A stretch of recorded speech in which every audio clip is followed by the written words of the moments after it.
నమస్తే, welcome to Leo. మనతో పాటు ఉన్నారు సీనియర్ జర్నలిస్ట్ కట్టా కార్తిక్ గారు. నమస్తే అండి. నమస్తే అండి. మనం చూసుకుంటే పగడాల ప్రవీణ్, పాస్టర్ ప్రవీణ్ ఎందుకని ఈ అంశాన్ని తెగేదాకా లాగుతున్నారు? పూర్తి ఆధారాలతో ఎక్కడ మద్యం కొన్నాడు, ఏం చేశాడు, ఎన్నిసార్లు కింద పడిపోయాడు, ఎన్నిసార్లు చాలామంది కూడా చూసి మేము ఇలా హెల్ప్ చేసాం అలా హెల్ప్ చేసామని చెప్పి ట్రాఫిక్ పోలీసులతో పాటు చెబుతున్నా సరే మతి స్థిమితం లేనట్టు మాట్లాడుతున్నటువంటి ఒక కేఏ పాల్ కావచ్చు, అదేవిధంగా హర్షకుమార్ గారు కావచ్చు. ఎందుకని దీన్ని ఇంత సాగదీస్తున్నారు? ఎక్కడో కుట్రకోణం దాగుందని చెప్పైతే అనిపిస్తుంది. మీరేమంటారు? అంటే బైబిల్లో కొటేషన్ ఉంటుందండి, నేనే సత్యము, నేనే మార్గము, నేనే జీవము. నేనే సత్యము, నేనే మార్గము, నేనే జీవము అని. అంటే దేవుడే సత్యం అని అర్థం. మరి దేవుడు లాంటి సత్యం కళ్ళ ముందు కనపడుతున్నప్పుడు కూడా కళ్ళు మూసుకొని ఇది అచ్చా అని అరుస్తున్నారు అంటే దీని వెనకాల కుట్ర లేదని ఎందుకు అనుకోకూడదు? ఖచ్చితంగా కుట్ర ఉందనే అనుమానం నాకుంది. ఈ అచ్చా అనేటువంటి అనుమానం లేవనెత్తే వాళ్ళు ఆంధ్రప్రదేశ్లో ఇంకేదో కోరుకుంటున్నారు. రెండు మతాల మధ్య ఘర్షణ కోరుకుంటున్నారా? ప్రభుత్వం మీద కావాలని మచ్చలేయాలని చూస్తున్నారా? చాలా క్లియర్గా మన కళ్ళ ముందు టెక్నికల్ ఎవిడెన్స్ కనపడుతూ ఉంది, సీసీ కెమెరా ఫుటేజ్ కనపడుతూ ఉంది. కానీ ఇక్కడ చాలా కీలకమైన విషయం మనం ఒకటి పాయింట్అవుట్ చేయాలండి. నిజానికి పాస్టర్ ప్రవీణ్ పగడాల మరణించిన తర్వాత ఆయన కుటుంబ సభ్యులకు పోలీసులు ఇన్ఫర్మేషన్ ఇచ్చిన తర్వాత వాళ్ళ కుటుంబ సభ్యులు వచ్చిన బాడీని రిసీవ్ చేసుకున్న తర్వాత వాళ్ళ కుటుంబ సభ్యులు ఎలాంటి అనుమానం వ్యక్తం చేయలేదు. పైగా పోస్ట్ మార్టం కూడా మాకు వద్దు అన్నారు. వద్దు అన్న తర్వాత ఈ మధ్యలో ఉన్నటువంటి కొంతమంది రాజకీయ శక్తులు, అది హర్షకుమార్ కావచ్చు, కేఏ పాల్ కావచ్చు, వైసీపీ అనుబంధమైనటువంటి వ్యక్తులు ఎవరైతే ఉన్నారో వాళ్ళు రకరకాల అనుమానాలు పబ్లిక్లోకి వదిలారు. సహజంగా ఆయన అభిమానులకి ఈ అనుమానాలు వదిలినప్పుడు అనుమానాలే నమ్మబుద్ధి అవుతాయి. ఎందుకు? గతంలో ఇతను మతపరమైనటువంటి కాంట్రవర్సీలో ఉన్నాడు కాబట్టి ప్రవీణ్ పగడాల, అది కాక 10 రోజుల క్రితం నాకు ప్రాణహాని ఉందని పోస్ట్ పెట్టున్నాడు కాబట్టి అనుమానాలే తొందరగా నమ్ముతారు. నిజం కంటే అబద్ధం తొందరగా వేగంగా పోయింది కదా. కాబట్టి అప్పుడు అనుమానాలు నమ్మారు. నమ్మినప్పటికీ ప్రజలు చాలా గొప్పోళ్ళండి. నేను క్రిస్టియన్స్కి ధన్యవాదాలు చెప్తా. వాళ్ళెక్కడా కూడా ఆవేశాలకు లోను కాలే. వాళ్ళు శాంతి కాముకులుగా ఉన్నారు. మధ్యలో వాళ్ళని రెచ్చగొడదామని ఉన్నారు చూసారా, వాళ్ళు అబాస్ పాలయ్యారు. ఎందుకు?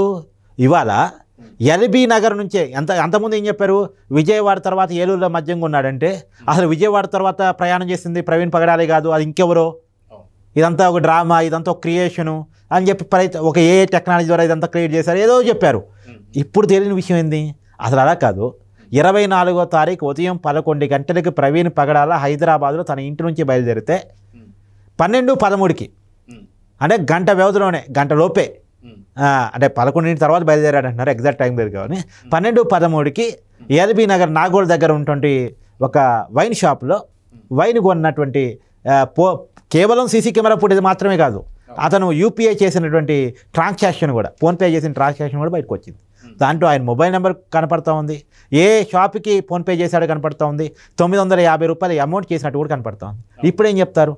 విజయవాడ దాకా కాదు, హైదరాబాద్లోనే అతను ఆల్కహాల్ కొన్నాడు, అంటే బీర్ బాటిల్స్ ఏదో వైన్ బాటిల్ ఏదో కొన్నాడని చెప్పేసి షాపు ఓనర్ కూడా చెప్తున్నాడు. ఈవెన్ షాపు ఓనర్ కూడా చెప్తూ ఉన్నాడు. ఒకటి షాపు ఓనర్ చెప్తా ఉన్నాడు, 2 సీసీ కెమెరా ఫుటేజ్ కనపడతా ఉంది.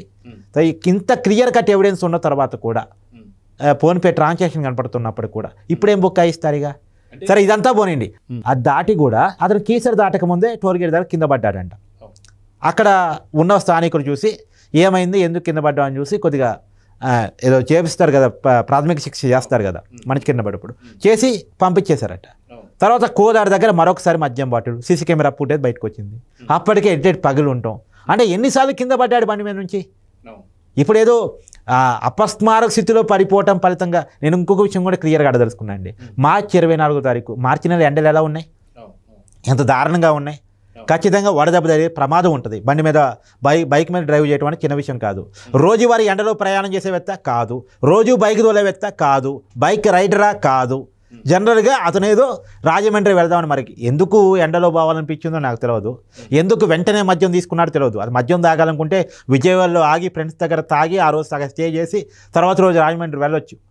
మరి ఎందుకు దారి మధ్యలో బైక్ మీద పోతూ ఏ ఫ్రస్ట్రేషన్లో, ఏ ఆవేదనలో, ఏ బాధలో ఉండి అతను మద్యం తాగాడో నాకు తెలియదు. మరి అంటే ఎల్బీ నగర్ నుంచి మద్యం బాటిల్ తీసుకొని కోదాడ దగ్గర మరొకసారి తీసుకొని తర్వాత మళ్ళీ విజయవాడ రామారపు రింగ్ రోడ్డు కాడికి కింద పడితే అక్కడున్న ట్రాఫిక్ ఎస్ఐ ఎవరో అప్పటికి ప్రవీణ్ పగడాలనే విషయం వాళ్ళకి తెలియదు.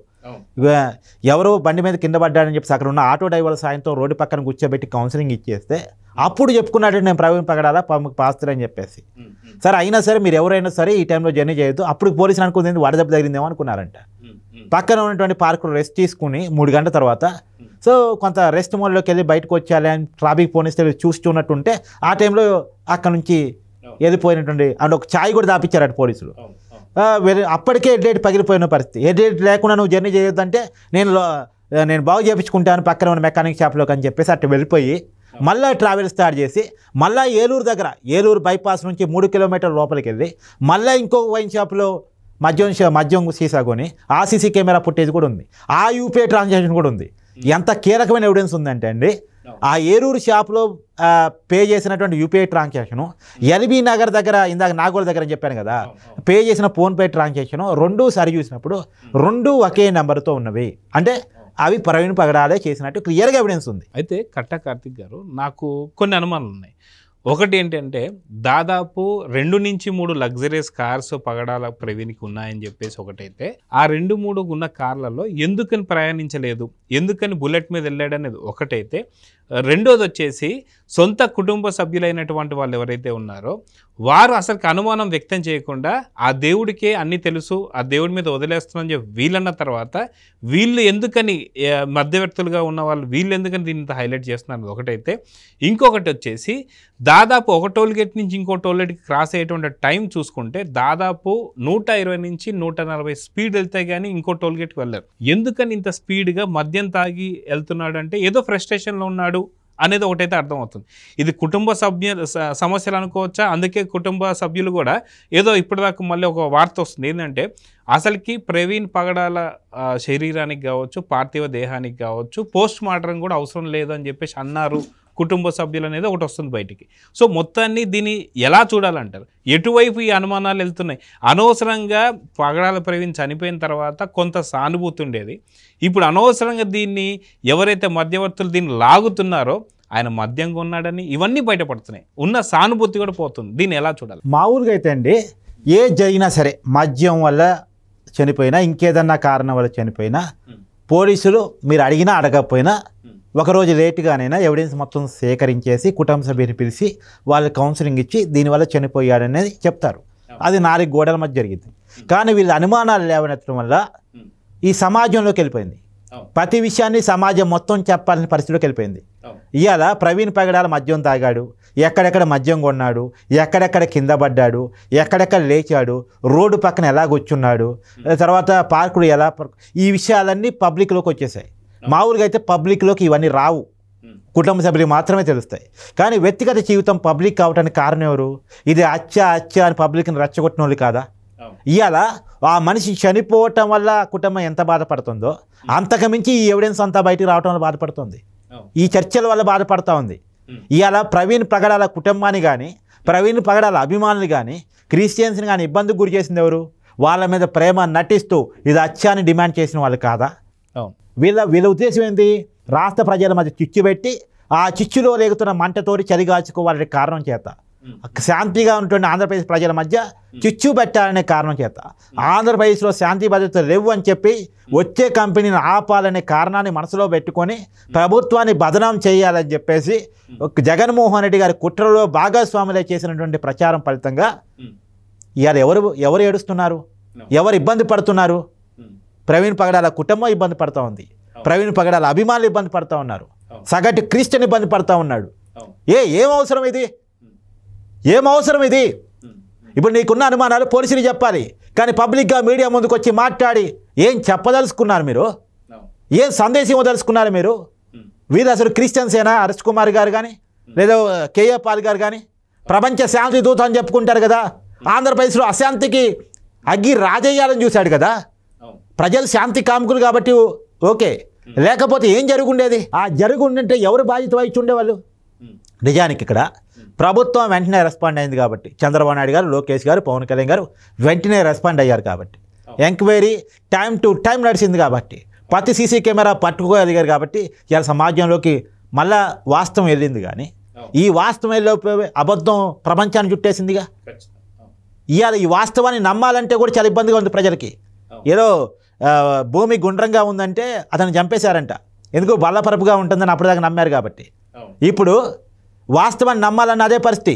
అంటే వాళ్ళు అప్పటిదాకా ఏదైనా నిజం నమ్ముతున్నారో అది కాదు నిజం, ఇదని నమ్మాలి. నమ్మలేని పరిస్థితిలో ఉన్నారు. ఎందుకు? అబద్ధాన్ని బాగా నమ్మించేశారు వాళ్ళు. అబద్ధాన్ని బాగా నమ్మించేశారు. జీసస్ ఏదైతే బైబిల్లో చెప్పారో దానికి విరుద్ధంగా వాళ్ళు చేశారనేటువంటిది నేను క్రిస్టియన్స్ కూడా చాలా క్లియర్గా చెప్పదలుచుకున్నాను అండి. ఏ మాటల వెనకాల ఏ మర్మం ఉందో తెలుసుకోలేనంత కాలం మనం మోసపోతూనే ఉంటాం. దయచేసి వాళ్ళ మాటలు నమ్మి, వాళ్ళ పదాలు నమ్మి, వాళ్ళ రాజకీయ క్రీడలో మీరు భాగస్వాములు కాకండి. కాలేదు, సంతోషం. కాకండి కూడా. అబద్ధాలను నమ్మకండి, వాస్తవాలను నమ్మండి అనేటువంటిది నేను చాలా క్లియర్గా చెప్పదలుచుకున్నాను. ఇక్కడ చాలా క్లియర్గా ఎవిడెన్స్ కనపడతా ఉంది. ఒకదానికి ఒకటి పోల్చి చూసుకోండి. బైక్ నడపలేని పరిస్థితుల్లో అతను కనపడుతూ ఉన్నాడు. అప్పటికి అనేక సార్లు కింద పడ్డారని చూసిన ప్రతి ఒక్కరు చెప్తా ఉన్నారు. మద్యం బాటిల్ మా దగ్గర తీసుకున్నారని షాపు యజమానులు చెప్తా ఉన్నారు. ఇన్ని మంది సాక్ష్యం కనపడుతుండగా, ఇంత క్లియర్ కట్ టెక్నికల్ ఎవిడెన్స్ కనపడుతుండగా ఇంకా ఒక అబద్ధాన్ని నమ్మాల్సిన అవసరం లేదు అనేటువంటిది నా ప్రగాఢమైన భావన. సో చూద్దామండి. ఖచ్చితంగా మీరు అన్నట్టుగా పగడాల కుటుంబాన్ని ఇప్పటికైనా సరే, కానీ ఒకటి క్లియర్గా చెప్పొచ్చండి, సత్యం గెలిచింది, వైసీపీ కుట్ర బయటపడింది. అవును అవును. సో ఇప్పటికైనా సరే పగడాల ఫ్యామిలీని వదిలిపెట్టాలని అయితే కోరుకుందాం. నమస్తే. నమస్తే. Please subscribe to Leo news for more videos.